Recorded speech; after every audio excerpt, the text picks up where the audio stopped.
This is Paul. Paul told the whole world about Jesus. But some people didn't like what Paul had to say. They got him arrested. Paul was taken aboard a ship that set sail for Rome. While they were sailing, they were set upon by a huge storm. It tossed the ship to and fro.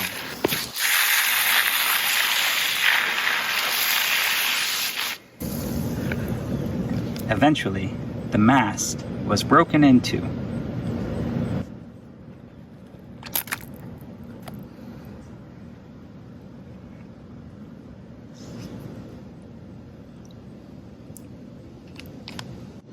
The ship was disabled, and they were drifting across the sea. Now, around midnight at the 14th night, the sailors suspected that they were nearing land, so they took some readings, and they found 20 fathoms deep. A little further on, they took their soundings again and found 15 fathoms. Fearing they might soon run onto the rocks, they let down 4 anchors from the stern and prayed for day to come. But when some sailors tried to escape from the ship and had lowered the boat into the sea on the pretext of putting out anchors for the bow, Paul said to the centurion and the soldiers, "Unless these men stay on the ship, you cannot be saved." Then the soldiers cut away the ropes of the boat and set it adrift.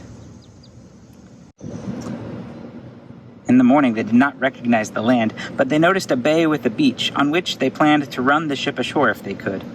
So they cast off the anchors and left them in the sea. At the same time they loosened the ropes and tied the steering oars. Then hoisting the foresail to the wind, they made for the beach. But striking a reef, they ran the ship aground.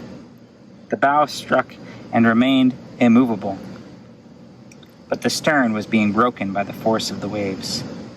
The soldiers' plan was to kill the prisoners so that none might swim away and escape.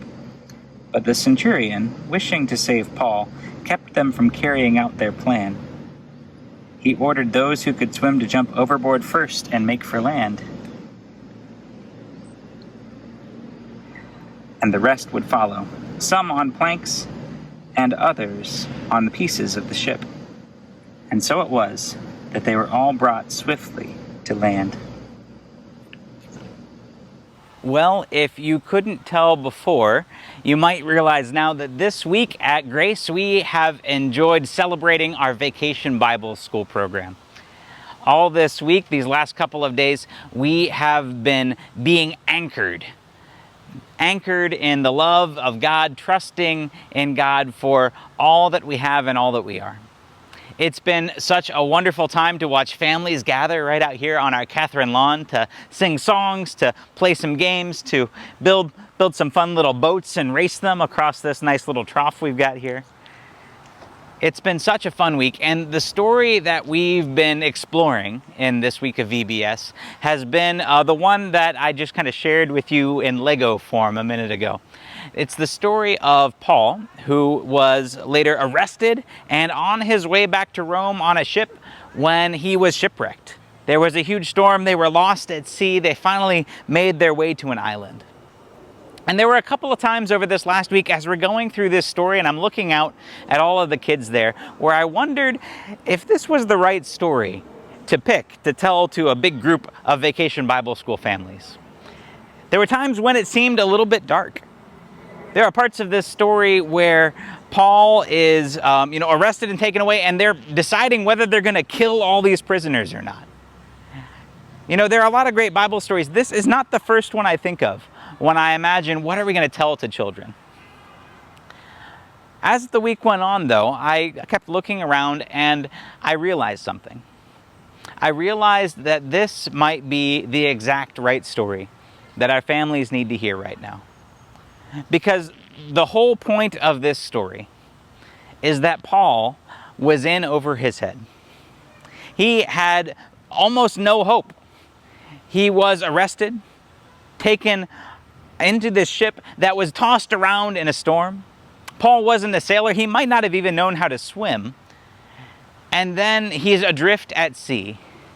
and finally makes his way to some deserted island, unsure the entire time of whether the people who had captured him was just going to kill him and get it over with.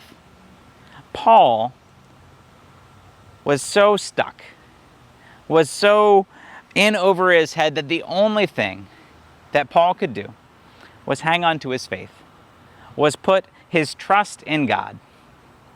And that's just what Paul did. Paul didn't have anything he could do to save himself, and so he trusted in God. And somehow, God pulled him through. Now, there is a phrase that comes up from time to time in your vicinity when you tend to be a pastor, especially around funerals. And this phrase is, God never gives someone more than they can handle. And I kind of have a pet peeve with that phrase. I don't like it very much, because I think that the Bible, and frankly our lives, are completely full of examples where God gives people way more than they can handle. Where God finds somebody who's so in over their head that they are completely hopeless.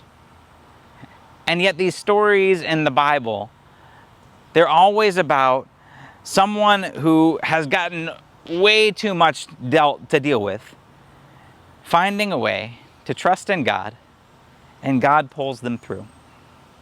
That's what this story was about for Paul, and why I think it's so powerful, especially for our families right now, is that all of us have been going through some kind of hopeless feeling times. The last year and a half has been really hard on all of us, and it's especially hard on our families, on kids who've had their school schedules completely interrupted and messed around with, on all of these kids who aren't sure how to socialize with each other anymore after a year and a half of being inside and putting on masks everywhere.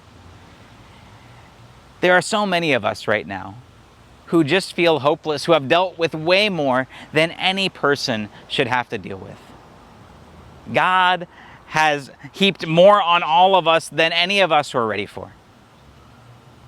But the story that God shares with us today, and the message that God shares with us today, is not that we're never going to have these horrible situations. It's not that God isn't going to have us in really tricky spots. The story and the message is that when we find ourselves with way more than we know what to do with, God is there too. That God walks alongside us in these kind of hopeless situations. That God walks alongside us and with us and goes through those awful times in our lives. Those times when we don't know what to do next, when we don't know who we can trust, when we don't know where to reach out for help, or if we can even reach out for help. The message today is that God is with us. God is with us through the depths of this pandemic. God is with us through all the uncertainties that come with life in any stage. God is with us here and now.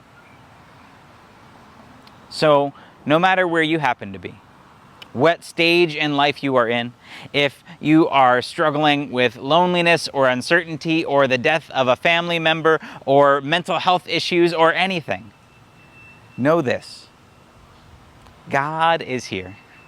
God walks with you today, here and now. We all find ourselves in some pretty hopeless situations sometimes.